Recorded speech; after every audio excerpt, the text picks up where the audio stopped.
Red Rising by Pierce Brown. I can't explain, like, it was just so well done. Such a cool line. I love that so much. Are you kidding me? What do you mean that's where it ends? Like, what? Oh my god. I just did my makeup for the day too. Freak. On the day of filming this intro, I completed all 3 of these books. I just completed the ending of Morningstar today. In the past month, I've recorded myself reading this entire trilogy so I could share it with you. All of my reactions, all of my thoughts, every single bit of the experience of reading these 3 books to share with you how I felt about all of it. Spoiler alert, except it's not a spoiler, so don't worry. I loved it. I loved it so much. And so I just want to encourage you, if you are scared of this series or you're brand new to sci-fi, this is my very, very first sci-fi series I've ever read, and it exceeded every single expectation, is so, so phenomenal. I mean, each book by itself is so strong, did not suffer from middle book or second book syndrome. Every single story is so, so strong that, I mean, like, this is such a solid 5-star trilogy. Now, let me put out there that this series is technically not complete yet. There's this first original trilogy. Then there's another 3 books that are out. So it goes Red Rising, Golden Sun, Morningstar. Then it goes Iron Gold, Dark Age, Lightbringer. And then Red God is set to come out potentially the summer of 2026. I'm not really sure. I will say, and I could eat my words later, I think these can stand alone. And you can decide later if you want to continue, because the ending of this is so, so phenomenal. I dare I say, the best ending I've ever read to anything of a series, of a trilogy. I am going to personally keep going. Can't decide yet if I'm going to take a small break or not, because this series is so emotional and has just some of the most perfect character work and monologues and dialogue I've ever read. I could go on and on and on about how amazing this series is, but I'll let you watch the video. Now, I will say, if you're not planning on reading this series and you just want to see how I'm feeling about it, please go forth. If you are planning on reading this and do not like spoilers, I yapped so much about these books throughout the next several clips that it was very, very hard for me to make this video spoiler free, so I was not able to. I don't know what editing Sophia chooses to do, and I'll probably write a note to you to give you kind of like what the level of spoiler-ish stuff will be included.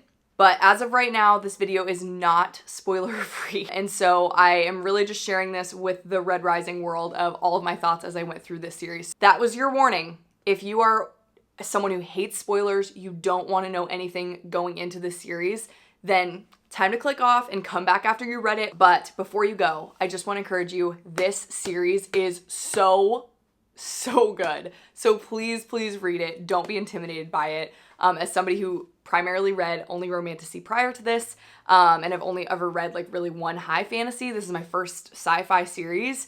It is so, so good. I've never read character development like this, plot like this, moments in dialogue, and just overall story plotting like this. Pierce Brown is a genius, and he hates us all because of the emotional turmoil that I just faced in these books, as you can see. Please read these. Please let this encourage you to take the step to read them. And if you have read this, or you don't really care about spoilers, or you don't plan on reading this and you just kind of want to see how I feel about it, keep watching, and I will bring you through the entire journey from start to finish of Red Rising, Golden Sun, and Morningstar from my sad, emotional, gets too into fictional stories perspective.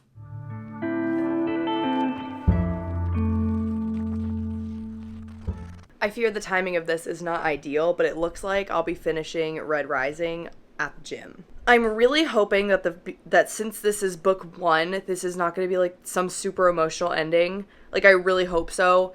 I fear I could be wrong about that. I don't know. Everybody said to record the ending, but like, how serious are y'all about that? Like, I'm like, do I just wait and not do it at the gym? Like, reading on the treadmill is like what I do. Like, I love it so much. It's where I get so much reading done. And it just so happens that I have like 3 chapters left and I'm going to the gym. So I am scared. I'm actually afraid. This has been such a beautiful book, and I'm so excited to continue. Everybody says Golden Sun is their absolute favorite, and I'm terrified. So let's see what happens. I can't remember if I gave an update yet on how I feel about the completion of book 1 in the Red Rising trilogy series, but I did complete Red Rising a couple of nights ago, and I am well into Golden Sun. Not well into, I'm like maybe 7 or 8 chapters into Golden Sun. I am like 67 pages into Golden Sun, so I'm this far. Red Rising was so shocking to me. Coming from a primarily romance, historical fiction, romantasy, and like lower fantasy reader, lower fantasy as in like just not as intense concepts as high fantasy. I just read my first high fantasy series right before this, which was the Mistborn trilogy, which I have a video on also about my reactions to that and how I felt reading my first high fantasy. And this is my reactions to reading my first sci-fi trilogy series. It was just very surprising to me how much I loved it. I loved it. I loved it so much. I would consider my god tier books to be like Throne of Glass, ACOTAR, and those of you who are watching this video, and if you haven't read those books, specifically Throne of Glass, I mean, that is like god tier. I think that that story is so beautifully crafted. I could go on and on and on about the characters within that story. All 8 books are just a masterpiece to me. This singular book gave me those feelings, and I haven't felt that way since I read Throne of Glass, and so I don't want to speak too soon. I don't want to be like, oh my gosh, like, this is god tier for me, but everybody says that it will be, and Darrow is one of the most complex, thrilling characters I've read about. I love when authors create brilliant characters. Not like, oh, they're so cool, but like, they're brilliant. They're smart. Like, it is so cool to me. And then I'm like, wow, the author must be really smart because you just created such a freaking smart character. Like, how do you do that? And it just is so cool. Like, it's so cool when you read about a character and you have absolutely no idea where they're going or where their mind's at. And Darrow was just such an interesting character to read. Not read this series and you're concerned it'll take too long to get into because it is sci-fi or it might be confusing. I really only experienced that for the first like maybe 1 to 2 chapters, and I really committed to just being like, you know what, I'm going into this knowing I'm not going to understand, and that it's going, if this is a good author, he will explain to me what needs to be explained, and he did, and it made so much sense, and I understood everything that was going on. It was not confused, and I really just became a part of this world, really started understanding like what was going on and started deeply caring for characters. He doesn't just do a phenomenal job with the storyline and the plot. He does a great job with the character arcs, a great job with the romance, a great job, which was so unexpected to me. I did not expect that to be a part of this at all. And just the way that the character describes love, describes action, describes what they're feeling and what they're going through is just done phenomenally well. You would never know this was written by a man. I'm joking, but coming as somebody who primarily reads female authors, I was very, very pleasantly surprised with how this was written and how deeply it connected with me emotionally. Chapter 36 will go down in history as one of my all-time favorite chapters that I've ever read. It was just so hard-hitting. It was the moment when Tactus raped that girl, and Darrow is like, obviously we can't stand for this. Obviously, you know, I've messed up in the past with how we punish people. And we had this whole, you know, come to Jesus moment with, what was the guy's name? Titus? Man, they're really similar, actually. Titus was this terrible, awful guy that was raping and hurting and being gross with the House of Mars. And Darrow, you know, thinks it's all clever to let Cassius be the one to hurt him. But because Darrow is the one who gave the order to hurt him, or to kill him, it just kind of wasn't cohesive with who Darrow was supposed to be as the leader. If you pass the sentence, you should be performing the sentence, was essentially why he failed that part of the mission. And so then it gets down to Tactus, and Tactus is on his team, and Tactus hurts this girl. And Darrow was like, what do we do to convince the people that I'm like on their side, that I care about them? And how do I punish this person without coming across as just like this ludicrous, ridiculous leader? He goes ahead and whips Tactus and then turns around and hands the whip to Tactus and says, my turn, like whip me. Very martyr, very like Jesus core, very Messiah. And it was done so well. It was not done in a cliche way. It was done so well. It was so emotional. It was so gripping. And that really just, I mean, it created such a bond within these characters that have now carried into Golden Sun, which I am, you know, only vaguely into Golden Sun. Pax became such a beloved character, even though we only had a short time with him. You know, he hands the whip to Tactus, and Tactus is meant to to whip him, and he's so dumbfounded that this is happening, and he's all big and bad, right? Until the moment he has to whip his now leader, and he can't do it. One, because he's weak, because he was just whipped, but two, because it was so shocking to have your leader be like, actually, my turn. Anytime anybody in this army does something that harms someone else, all of us are facing the punishment for it, and it was just so well done. And it was just like the moment that like, he turns around, he grabs the whip, and he hands it to him.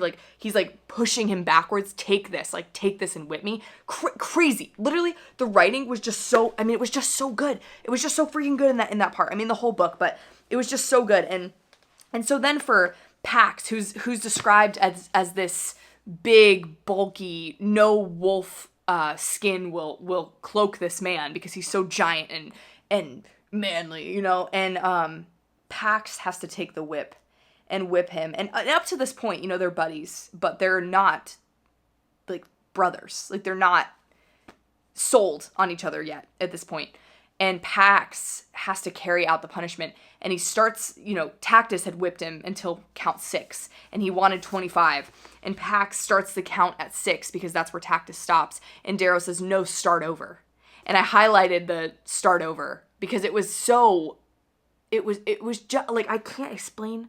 Like, it was just so well done. And then Pax has to start from count, 1 through 25, whipping his leader.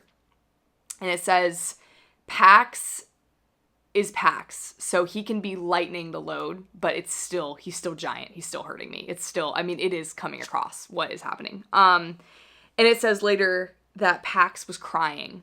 That Pax was so overcome by this moment that he was aware of. He knew this was happening, that he is crying. And after this point, he is just stuck to Darrow. He is protecting him on all sides. Him and Severo are fighting over who gets to protect Darrow. And it is just like, I'm a sucker for found family. I really am. And that was just such a cool, it was just done so well. And stuff that's done like that is sometimes cliche. And that was not cliche. It was beautiful. It was done so beautifully. Just the whole of the book and all the symbolism and all the stuff that was going down. I can't wait to reread this in the future so that I catch all the symbolism and all the little things that happen. But another thing I want to bring up as like something I just absolutely adored about the first book and hated and was so upset about was when Pax was killed. The Jackal is the one who kills Pax. He is killed because he jumps to cover Darrow's body. And he's covering him so much that Darrow is like, I can hardly breathe. And Jackal stabs him in the back multiple times. And I know that it had to be purposeful, that he was stabbed in the back the same way that Pax had to harm Darrow. And I think it was almost like Pax, who was so overcome by this thing he had to do, that it was almost his like penance, his personal penance for having harmed Darrow in that way. And he dies that way. He dies by being stabbed right where he had harmed Darrow. And I think that is just, I love when there's symbolism and it's not explained. And the reader just gets to digest that and to think about that later, that he was literally stabbed in the back by the Jackal. And that is how he had punished Darrow prior. And I think that was just done so well. So that was my favorite part, of Red Rising. I think that the symbolism was beautiful. I think that the way that Darrow and Eo's relationship is described throughout this book is magic. It is straight magic. I feel everything Darrow is feeling in these pages, and it is because it is just written so well, and it makes me wonder, like, Pierce Brown, like, did your wife die, bruh? Because, like, why are you so good at explaining what I assume would be the feelings of that, and then being rushed into this, I have no other choice. I have to be her dream. I have to create her dream for her, and he's, thrust into this world that he despises, to take it out from the inside out. And it is just like, I can't imagine being Darrow and the stuff that he's going through mentally, and then also being, forced with what he's assuming is like a temptation with Mustang, where he's like, oh my gosh, like, am I forsaking Eo? And it's just like, what I assume, everything that is said is what exactly I would assume I would be feeling if I was in this scenario. And it's just done so well.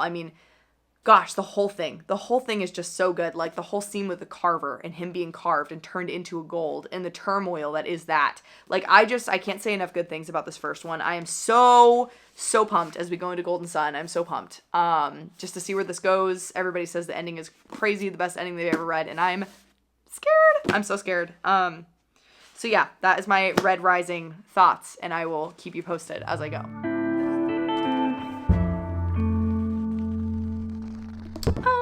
This is where I'm at in the book, okay? A little under halfway. I'm on chapter 21. I will say for the first half of this book, I was like, where are we? Like, am I missing some sort of secret? Am I missing something? Like, there's quite a large time jump from the end of Red Rising into this. You get, I think it's almost 2 years that he's part of the academy after the Institute. And you kind of are, like, thrust back into his world where he is very certain that he's good at making plans, but not always certain of what those plans are. And it is such, I'm so happy that this is in first person because getting to be inside Darrow's mind is so interesting.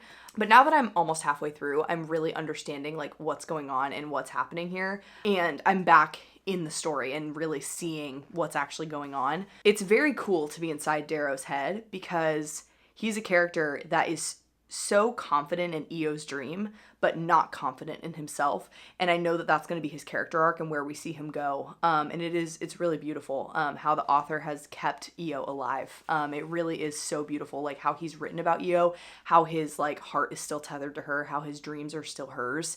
And it is just really, really cool. So I've really loved that aspect of this story. I just passed the part where Tactus betrayed him. Yeah, this is my face. Okay. And then freaking Victra kisses him. Are we joking? Like, that's a joke, right? Like, what's happening? This was my face during that part. That's literally right where I'm at. And so I'm really just, like, anticipating what is going on. I don't know where the story is going at all. I don't know, like, what's going to happen at all. And I'm just so scared, but so excited to see where this goes. Like, Darrow is just one of the most, like, cool characters I've ever read. And especially getting to be inside his head is so cool. Getting to see how he feels about himself in light of how he feels about Eo's dream is such a cool depiction. And I feel like Pierce Brown has done a phenomenal job of explaining grief while still trying to live on. My favorite quote so far of this book is on page 182. It says, Eo said people would always look to me. She believed I had some quality, some essence that gave hope. I rarely feel it in myself. There is none in me now, just dread. Inside, I feel such a boy, angry, petulant, selfish, guilty, sad, alone, and yet they look to me. I almost break underneath their gaze, almost wither away and ask somebody else to take the reins. I can't do it. I'm small. I'm just a liar in a carved body, but that dream must not be extinguished. So you can tell that he's so in it for Eo, but he's not in it for himself, and I think that that's really where our character arc is going to take place. But then literally the next page, it says, this is why I was made to dive into hell. And I think that that is just such a cool line. I love that so much, but also I'm excited for him to get to the point where he knows he's made for more than that. But what a cool line. Like, what a cool story this is. I'm eating it up. I'm loving it so much. I am steadily approaching the middle, and I am certain it'll fly by after that. And you all said that the ending is a scary place. So, great. So excited about that. Loving this. I'll continue reading it with you guys, and I will definitely be recording some of my reactions.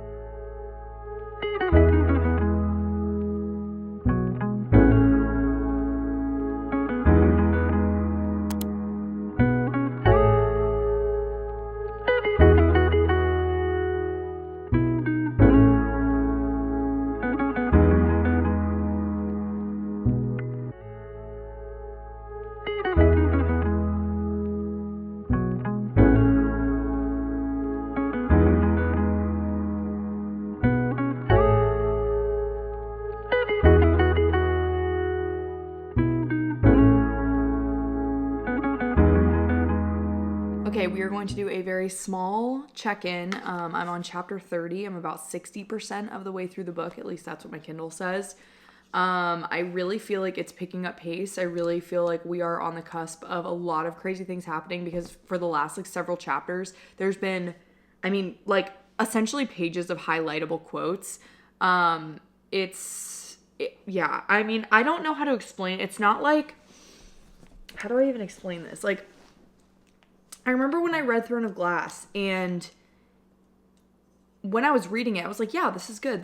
But like, I knew there was just this feeling that I was going to be so deeply attached to these characters that like it was going to rip my heart out. And I don't feel that often, which it may seem like I do.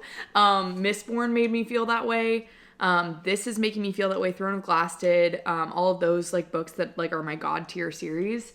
And so like while I'm reading it, I'm like, okay, yeah, cool. And then something crazy happens. And then when the ending comes, it is like my family just got taken away. It is like, so I just know that like as I'm reading and like going through life with them and like what's going on in the time that we're in this book, it's like I just know what's coming and I'm almost stalling because I know what's coming. You know what I mean? And I don't know what's coming, but like I know how I'm gonna feel when whatever happens. So I was just gonna read to you some of my things that I highlighted because there's so many. Flashback to chapter 23, which I think was just such a special, beautiful chapter about like camaraderie and friendship, and like seeing Severo finally get Darrow to be honest about what's going on. Like that was such a like hold your breath chapter, because it's like Darrow literally put everything on the line to be honest with him, and Severo, like, to get him to say that, he said essentially he's like, guess what I know, and he, you know, guesses something wrong. Darrow does, and then Severo says, guess wrong again and I leave you like this. He snaps his fingers. I will not come back. I will not help you. I will not bleed for you. I will not sacrifice my friends for a man who doesn't give enough of a blank about me to put his neck out just once. Trust goes both ways, Darrow. This time you have to take a leap. And it's like so obvious that Severo knows. And also so obvious that Severo's on his team. He's like, by the way, I'm not doing any of this for the reasons everybody else is. I'm doing it for the same reasons you are. We just don't know that we're on the same team here. And up to this point, Darrow has been in this, you know, institution, then the academy, and now in this weird intermittent situation that he's in. And he's been all alone and facing all of this by himself. And it was just such an emotional moment for him to finally be fully transparent with somebody. And then for Severo to just immediately be like, you look good for all that surgery, was just such like the way that Pierce Brown has written emotional moments, but also paired with comedic relief, that just is such a satisfying way to write. Like, it is, as the reader, it is a fantastic reading experience. And then Darrow's response to this was just so human and not gold. Like, I just loved it so much. He said, he can't say anymore because I'm hugging him and crying. I sob and hold on to him, shaking, scaring him. He doesn't move except to pat me on the head, which is so Severo of him. All the weight falls from my shoulders. Someone knows, he knows, and he's here. He knows, and he came to help me. I cannot stop shaking and saying thank you. Io was right. I was right. You are my friend. I tremble out like a child.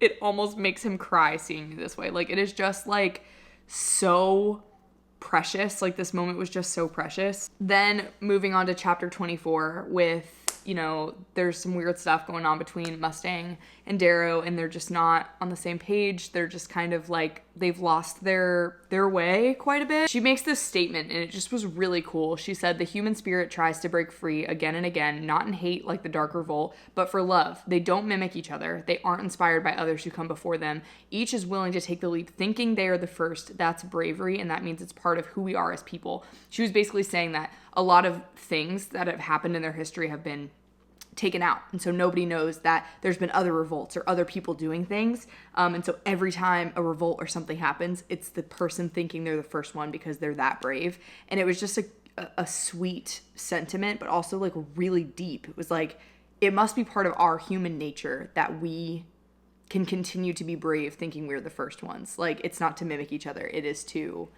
do it for the first time. And I thought that was really cool. And then something I just read, history is written by the victors. It was Lorne talking to Darrow, and Lorne was like, bro, I'm not helping you out. And Darrow kind of like twisted his arm and was like, bro, you are. Sorry about it. Darrow was like, hate me, but fight at my side. So, like, some of his lines are just so hard-hitting, literally so good. Oh, and then, like, chapter 29 in Tactus, it was just, I mean, it was almost as compelling as the chapter in Red Rising with the whipping scene. Same characters, and just like the weird emotional pull that Darrow has to Tactus. I guess not weird, but it's just so like, oh, like it's so hard to explain how it makes me feel. But he basically, you know, Tactus is about to hurt all these kids because he thinks it's going to make him better. He thinks it's going to boost his ego or boost like his, you know, place in life. And Darrow is standing behind him, and he said, if you will leave them alone, you can join my liege again. Like, you can join my legion again, and we can be friends again, and I will forgive it all. I will forgive it all. I will not hurt you. I will not whatever. He said, I wanted to see if you were worth following. Tactus did, talking about the Institute. And Darrow says, was I? And he says, you know the answer. And then Darrow says, am I still? He nods, always. Oh, like in the midst of betraying him, in the midst of doing all this stuff because he's so confused and conflicted with his own self, he still knows that Darrow was the correct way. And it just, and then for freaking Lauren to kill him, I was like, are you kidding me? Like, Tactus honestly had to go. Like, bro had to go. He had to get out of there because bro was like obviously not helpful. He kept doing stupid stuff and like betraying and like literally almost getting them killed. But like there was just something so raw about the way that Darrow and Tactus dealt with each other. That was really, really cool to read. So we're now going in to chapter 30. I'm afraid.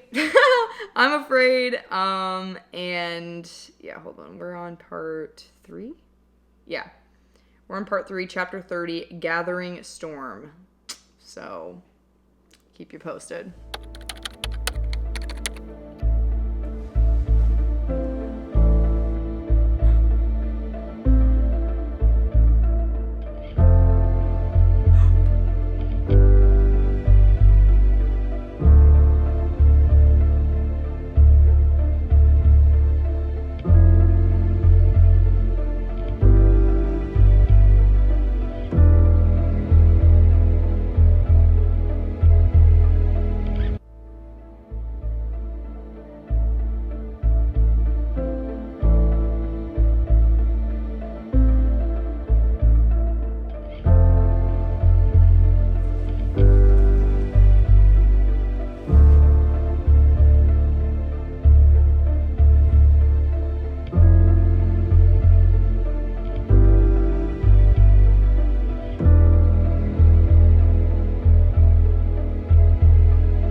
What to say about that. Like so much happened in the last chapter that I did not anticipate whatsoever. We're gonna have to get back together when I can put my thoughts together. I laughed, I cried, I feel absolutely shocked and devastated. I have so many questions. So after finishing this book, it's clear to me that someone must have hurt Pierce Brown. Like, someone hurt that man. Someone hurt him. Because what do you mean? What do you mean? What do you mean that's where it ends? Like, what? I mean, you guys saw my entire reaction to that. I'm not even quite sure how to debrief on that because at no point in this book did I know where we were going. I think the thing that threw me off the most was not like the giant reveal about Eris is now dead and Fitchner was Eris and all that stuff was so crazy. My biggest thing was like, oh my God, Mustang is not on our team? What do you mean? I mean, I think in the end she will be, but I just never anticipated her responding that way.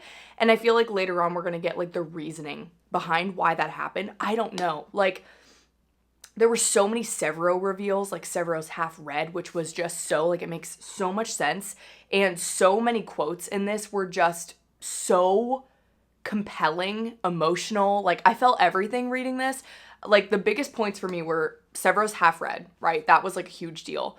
Eris is freaking Fitchner, which did not see that coming at all. I didn't know who I thought Eris was. I had a feeling Eris was like maybe Darrow's dad. Like, that was kind of where my brain was going, or like, because at the end of this book, there's this like small, almost like unnoticeable discourse really quick where they mention how like, oh, Uncle Nerol is dead, which was like a very sad moment.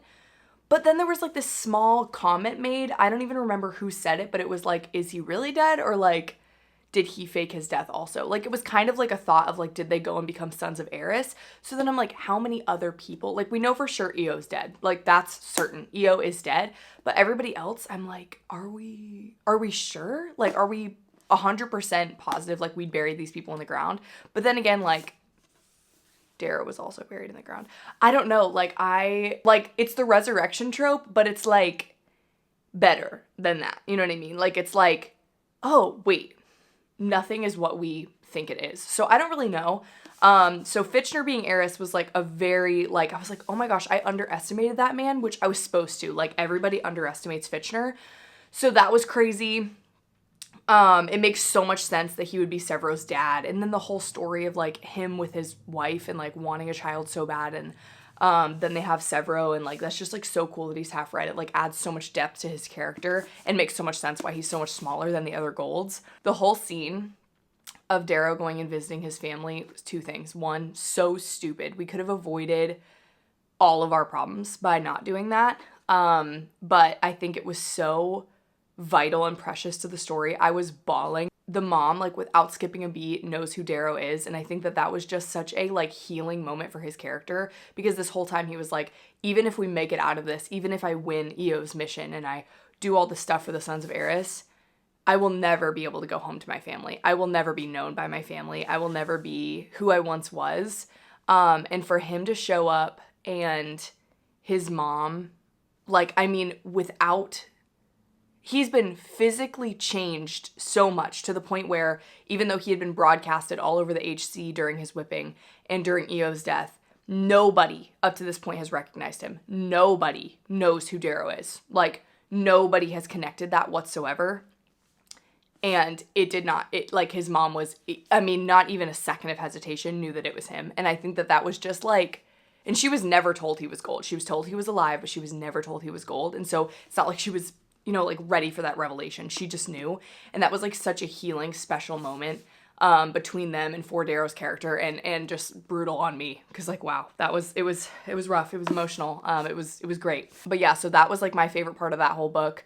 And then the whole ending with like the triumph and freaking Eris is dead and Augustus is dead and Victra is dead and everybody's dead. Like, it was very obvious that Darrow was trying to mend the friendship, and Rogue had already made his mind up that, like, Darrow had made too many mistakes or gone too many wrong paths or left him out of too many things, and he was done. You know what I mean? So it kind of makes me feel like Rogue was never fully on Darrow's side or Darrow's team, because, like, if you are actually a true friend, like we're seeing at the beginning of Golden Sun, like you're going to try, like, at least try.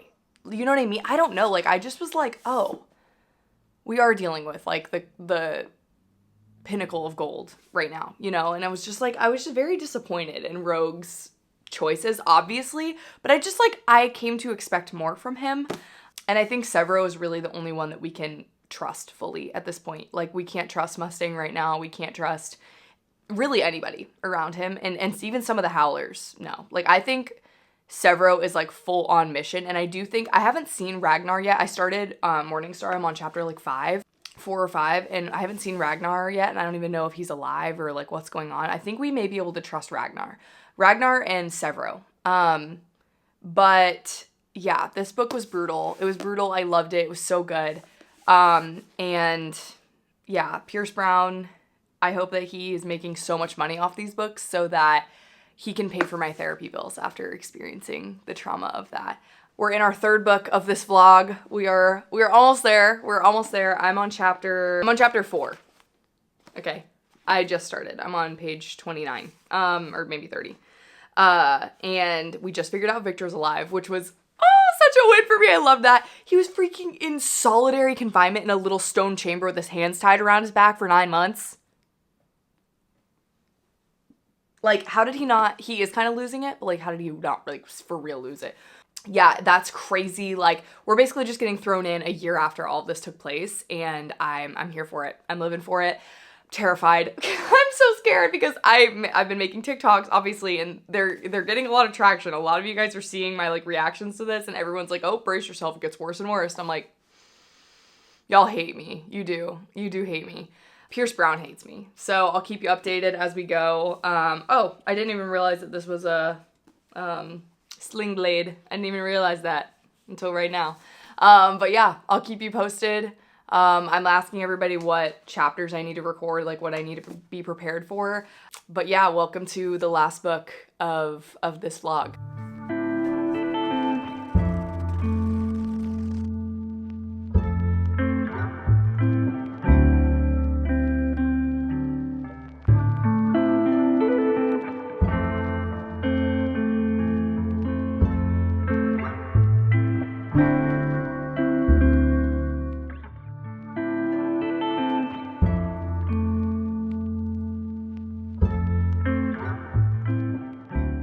I am like 160 pages into this, chapter 21, or just finished chapter 20.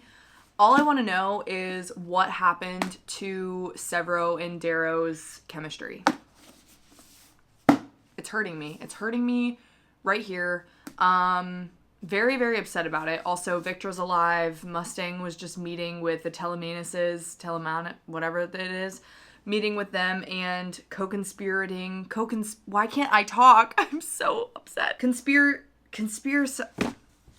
Anyways, she was meeting with Quicksilver essentially to figure out a deal because she knows that her forces are losing. That was like our first glimpse at Mustang in this whole book. It obviously was very, very hard on Darrow. There's so much going on. And why the hell are Ragnar's lines bold? Why are they bold in this? Why? For example, why are his lines bold? Like, what is that about? Am I supposed to find out that later? There's just so much going on, you guys. It just, like, can't be good. Like, oh, I'm in turmoil. I'm personally in turmoil, and I just need to be done with this and also to never finish it, so.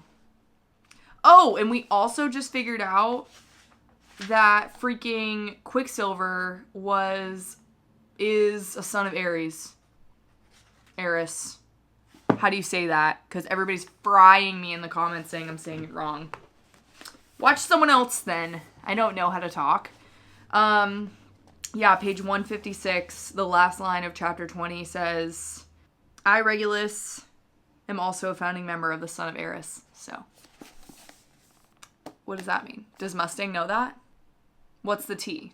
Like, what, like, this book is taking it out of me. I don't see how it can get better. I don't know how it's going to get worse, but I'm sure it does. I'm sure that it does, and I'm going to be a shell of a person until I finish this, and also will probably be more of a shell after I finish it, so. I just want the world to know that I'm on chapter 29 of Morningstar, and everybody in my comments is saying, check back in after chapter 30 with, like, thumbs up and smiley faces, which makes me feel like it's not going to be a thumbs up and a smiley face time. Okay? I'm terrified. I'm scared. What's going to happen? And I'm just going to document right here, right now, if freaking Victra or Ragnar dies, I will be finding Pierce Brown's address and will be throwing eggs at his home. Because that's the most violent I can think to be. Okay? Like, please. I know when y'all comment stuff like that, I know someone's going to die.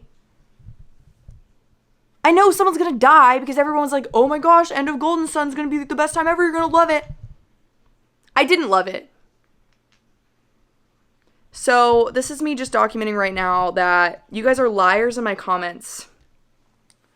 And I'm about to go read chapter 30 today, so. Y'all scare me. You scare me. I've tried to get like a million things done since I made that last clip, and I can't until I know what happens in chapter 30. So, I guess this is the chapter 29 and 30 vlog. Let's see where we're at. Oh, I guess I was in chapter 28. I was at the end of chapter 28. Okay, this is the beginning of chapter 29. Let's see how long chapter 29 is. 13 minutes. Don't read. I'm trying to click through to chapter 30. Don't read, Sophia. Don't read. Don't. Why didn't I just click, please? Chapter 30. Oh, it's called The Quiet. I don't like this. Stay here. It's only a 7-minute chapter. Okay, well, I guess we're reading chapter 29 and 30. Here we go.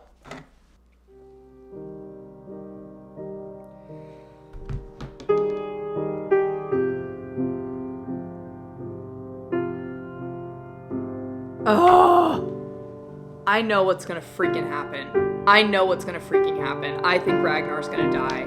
I think he's gonna die. Ragnar says in chapter 29, I am Ragnar today, tomorrow, forevermore. I am son of the spires, brother of the sci-fi, the quiet, brother of Darrow of Lycos. The Quiet. That's the name of chapter 30. The Quiet. He's gonna freaking die. He's gonna freaking die. I knew it was Victor or freaking Ragnar. I knew it. I'm upset. Hold on. Let's get there.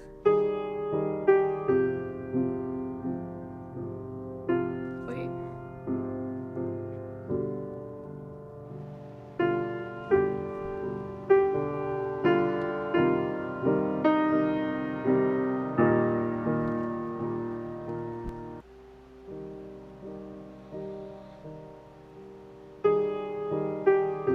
Ragnar's lines being bold makes me read them first before reading the stuff in between. I have to like cover everything.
Well, that sucked. Oh my god. Oh my god. I just did my makeup for the day too. Freak. Darn it. Why do you have to die? That sucked. I will give Io your love. I'll make a house for you in the vale of your fathers. It'll be beside my own. Join me there when you die. But I am no builder, so take your time. We will wait. Are you kidding me?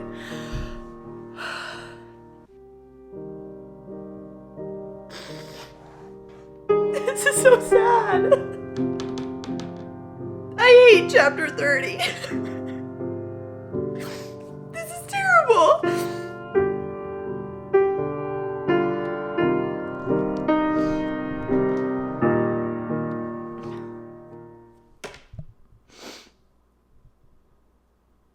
I'm probably going to finish Morningstar today. I'm on chapter 57 and I just paused because everybody said to record my reaction to 57 and 58, which we know means something terrible is about to go down. So I'm scared, obviously.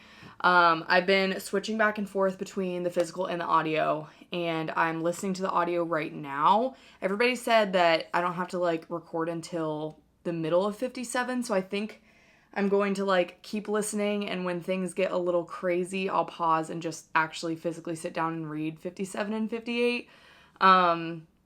So yeah, before I do that, I want to talk about chapter, I think it was 54. It was called The Goblin and the Gold, and it was so good. It was a callback to Red Rising when Darrow took the whipping from Pax to kind of show that everybody was in the wrong. And so, like, if he's going to be the same as Tactus, he should get whipped like Tactus. Because, like, what Tactus did in book 1, he said, like, if you harm other people, you're harming the whole army, essentially, or the whole team. And then Severo did that in Morningstar. And it was so crazy. I was like, did everybody tell me to record my reaction to the wrong chapter? Because Cassius is there as a prisoner. And he goes and has Cassius hanged. And he's like, did you murder my father? And he says, yes. And he said, do you know what we do to murderers? And everybody shouts, like, kill him, you know, whatever, like begging for his life. And then they kill him. And they watch him die, essentially. And then Severo says, I'm Ares, and I've killed, 40-something golds. I've killed 100 and something XYZ. Like, he lists all the name of, and you think he's just giving, like, a battle speech. And he goes, and what do we do to murderers? And everyone's just silent. And he throws the cord around his own neck and hangs himself. Bruh, I was listening to this on the audio, and I'm, like, cooking, and I was like, what is going on right now? Like, are you kidding me? And so, like, that happens, and he just hangs there. And Darrow is like, Severo is my best friend in the whole world. I would die to protect him, but I know the point he is making. He's like, I've been here. And the leader of, like, the whole rebellion that just, like, took place chops him down because she realizes that she was in the wrong. It was Sephi the Quiet, Sephi the Quiet, the sister of Ragnar, that kind of is, like, just super blood hungry and was trying to, just go crazy. And she cuts him down, and she basically gets humbled, like, oh, okay, I see. Like, I see the people that we are. So that was literally crazy. I'm so scared to keep going. Like, I think I'm talking because I'm stalling right now. This book has been so good. It's been so, so good, and I love flipping back and forth between the audio and the physical. I'm just scared. I want to forget that all this happened. I want to just, like, headcanon and be like, they won, they beat everybody, everybody's alive, because I swear if Severo dies, like, I don't know, you guys, I don't know. So, I'm currently working on some small business stuff. I'm gonna keep doing that and keep listening, and when things start to get a little crazy, I'll probably stop and actually read it. I'm sure that I'll know when that time comes. So, I'll record me listening to this, and then I'll record me reading it. If you're watching this, wish your girl some luck. Yeah. On chapter 61, and Darrow is about to be killed by the Jackal. Obviously, I know that's not going to happen. I think the Jackal is going to kill the Sovereign. I think Octavia is about to die by Severo's pistol. I don't know the Jackal's aim yet, but I am almost certain he's about to kill her. I am almost 100% certain. So let us see together. This fragment of time is my life in summary. It is my shout into the void. And I find you guilty of treason against your society. I throw back my head, and I howl. I howl for my wife, for my father, for Ragnar and Quinn and Pax and Nero, for all the people I've lost, for all they would take. He knows. No. He steps away from me, dropping the gun, trying to pull out his razor. Octavia!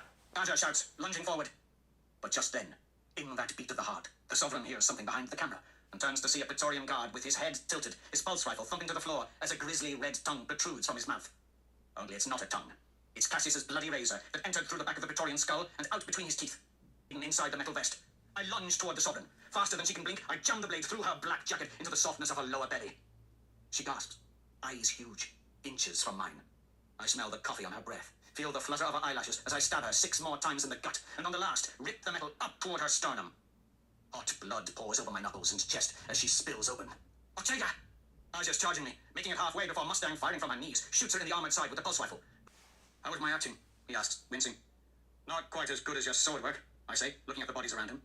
He grins, more alive in battle than anywhere else. I freaking knew it. A pang, knowing this is always how it should have been. Missing the days where we rode together in the Highlands, pretending we were lords of the earth. I grin back at him, wounded, bleeding, but almost whole for the first time I can remember. Will you two save the flirting for later? Mustang says. Side by side with her, we turn together to face the deadliest human being in the solar system. Now that I know that I'm right, that Cassius was with them and, like, part of this whole thing, now that I know that I'm correct about that, Severo's gotta be alive, right? Right? I'm pop open the syringe filled with Holiday's snakebite. Enough to wake the dead. Even those faking eternal sleep from Nero's wicked cocktail of extract. I pull off his vest. Wakey, wakey, goblin. Oh my god! As I lift high the syringe, praying the silent prayer that his heart doesn't fail, and plunge it straight into my best friend's chest. His eyes burst open. Fuck! Chapter 62. Omnis via lupus. First of all, I'd like to say that's the first time I've ever successfully fully guessed a plot twist. Like that, at least. Because I freaking knew it. The fact that we all knew freaking Ragnar was dead, because of that sad, guttural, horrible, like, speech and, like, words that were said, you know? There was no mourning for Severo. There was no, like, my best friend is dead and, like a moment. It was, like, it was methodical, you know? And since we're inside Darrow's head, no, we didn't know the plan, nor was the plan discussed, like, in front of us, but just the way he was moving and operating and speaking, I knew there was something going on with Cassius as well. Oh my gosh. Severo's alive, and all is well with the world.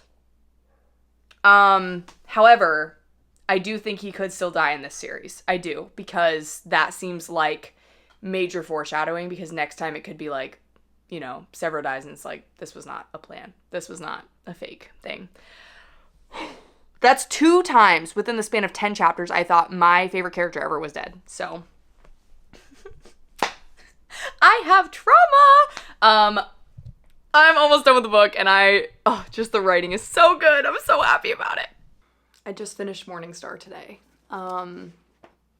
This is a masterpiece. Like, the ending of this book is one of my favorite endings of a trilogy, a series ever. I think that this was so well done. As you guys saw, I did guess the ending, but it was, I guessed the ending in a way where I was so devastated at what was going on that I had to believe that good could happen. I did. I am blown away by the contents of this book. This is a 5-star book, a 5-star series. I hope you've enjoyed watching me read this with you. As for the entirety of the series, it is completed. I've read it all. I love it so much. I mean, I haven't read past this yet. I'm going to start Iron Gold today. So if you have read these first 3 books and you haven't continued, there are 3 more, and then a 7th that is being written currently. After this, it goes Iron Gold, Dark Age, and Lightbringer. I've heard those books are longer and darker than these ones, and these ripped my beating heart out, which I say often, but I really mean it. And so I am scared. Part of me is like, should I take a break after these 3 and read something lighthearted and fun and then jump in? I don't really know. I haven't decided yet. But as for this series, it is now one of my god tier series. This is so phenomenal, and obviously I can't say that for sure yet because there is a whole 3 I haven't read yet, plus 1 on the way that I believe completes the series. But as for this, I mean, even just like Red Rising, like this book itself is so freaking good. This book, Golden Sun itself is so good, and Morningstar itself is so good. I mean, his writing is phenomenal. I don't know how he could create such circumstances and make me care that deeply about these characters and the things that they were going through. This is a perfect example of a character driving a story with a very intense plot that keeps you so engaged the whole time. I was just so completely impressed with this. I think that it altered me forever.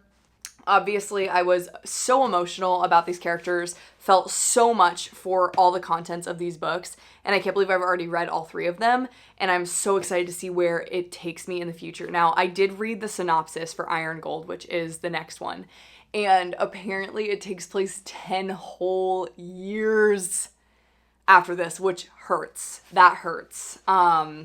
I don't know if, like, I need to be with these people every day. Like, I need to know what happened directly after this. But I will say, I know a lot of people are going to argue with me, and I haven't read the rest of the series yet, so I could totally eat my words. this can stand alone. If you want to read just the first 3 and then decide later, because the ending is so good.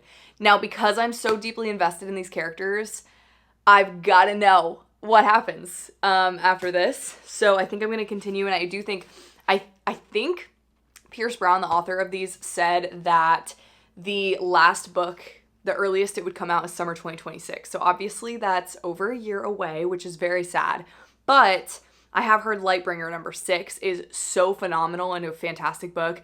And so part of me is like, I'm just going to read those so that I can reread all of these on like audiobook or something right before the next one comes out, so that I can get like a fresh understanding, you know what I'm saying? So I also like, the more that I consider, you know, oh, I don't want to read a series until it's complete, they can't complete the series until readers are interested. So I always encourage to read series that aren't finished, even though it hurts. Overall, this was so good, exceeded every expectation. As somebody who primarily in the past has read just romantasy, there was such beautiful like nuances in here of little sprinkle of romance, heavy plot, amazing characters. Like, that is the best part of this series, is being so deeply connected to the characters. And I just am so obsessed. I'm so obsessed with this world. Cannot believe a human mind created this. And I highly recommend.